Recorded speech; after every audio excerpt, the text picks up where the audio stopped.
The year was 2018.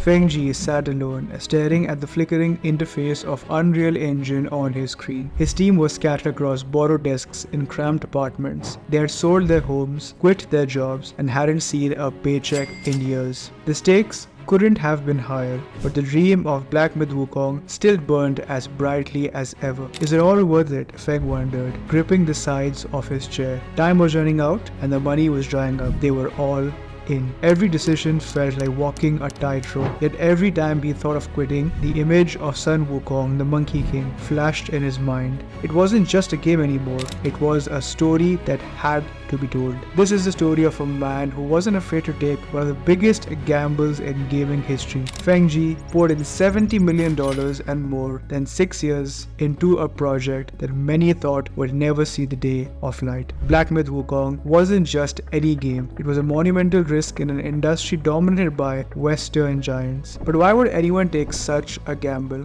And how did a scrappy studio from China end up setting the global gaming industry on fire? Feng Ji's journey didn't begin with a corporate corner office. It began in neon-lit internet cafes in 2005. While his peers chased degrees, Feng was glued to his screen, deep into World of Warcraft. Days stretched into nights, with instant noodles fueling his gaming obsession. In China, gaming wasn't seen as a career. It was often dismissed as a waste of time. But to Feng, it was more than just entertainment. It was the gateway to storytelling, and he wanted to be the one creating those stories. In 2008, Tencent handed Feng his big break. He was put in charge of Asura, a game based on Chinese mythology. But the corporate culture at Tencent, with its relentless focus on profits, wasn't what Feng had imagined. This isn't what gaming should be about, he often thought to himself, as the pressure to monetize every aspect of the game suffocated his creative ambitions. By 2014, he had enough. Feng walked away from Tencent and formed Game Science with a small group of colleagues. Their goal? To create something massive, something that could stand shoulder to shoulder with the world's biggest games. Leaving Tencent was only the beginning. Starting Game Science from scratch was a colossal risk. Feng and his team of 7 worked in makeshift offices, and the first 2 mobile games flopped. They were barely a blip on the gaming radar. We failed again, he admitted to himself. But this time, it was different. The failures crystallized Feng's belief that mobile gaming, with its emphasis on in-app purchases, was draining creativity from the industry. Meanwhile, something was shifting. By 2016, China's gaming market was booming. 1/3 of Steam's users were Chinese, and they wanted high-quality, immersive experiences. The moment was right for Feng to aim bigger. He wanted to create a single-player AAA game that could not only compete with, but also surpass the best titles from the West. And that's when Black Myth Wukong was born. In 2018, Feng and his team went all in on Black Myth Wukong. It wasn't just a creative gamble, it was deeply personal. Developers sold their homes, quit stable jobs, and went without income for years. The $70 million budget they scrapped together wasn't just a financial investment, it was their last chance to create something extraordinary. This is everything we have, Feng reminded himself and his team. We can't afford to get this wrong. His philosophy was clear. Do it right or don't do it at all. His team read Journey to the West over 100 times, visited cultural landmarks, and crafted 1.2 billion models for Sun Wukong's armor. The attention to detail wasn't just about creating a beautiful game, it was about bringing Chinese mythology to life in a way no one had ever seen before. But the road was anything but smooth. The team, many of whom were using Unreal Engine for the first time, faced a steep learning curve. The initial goal was to create a new monster every 2 weeks, but that quickly proved impossible. This is much harder than we thought, Feng reflected. But still, despite the setbacks, they pushed forward. We've come too far to stop now. In August 2020, something unexpected happened. What was meant to be a simple recruitment tool, a 13-minute gameplay trailer, went viral. Feng and his team hoped to attract a few new developers, but they didn't anticipate the global attention that followed. The video garnered 25 million views on Bilibili and 2 million views on YouTube. Overnight, Black Myth Wukong went from an ambitious dream to the most anticipated games of the year. Can you believe this? Feng asked his team as the numbers rolled in. Suddenly, Game Science wasn't just a small team of 30 anymore. They were bombarded with over 100,000 job applications, and their ranks swelled to 140 developers. Even Feng, who had dreamed of creating a global phenomenon, was caught off guard by how quickly the game's popularity spread. By August 2024, the dream became a reality. When Black Myth Wukong launched, it exceeded all expectations. In just 3 days, the game sold 10 million copies.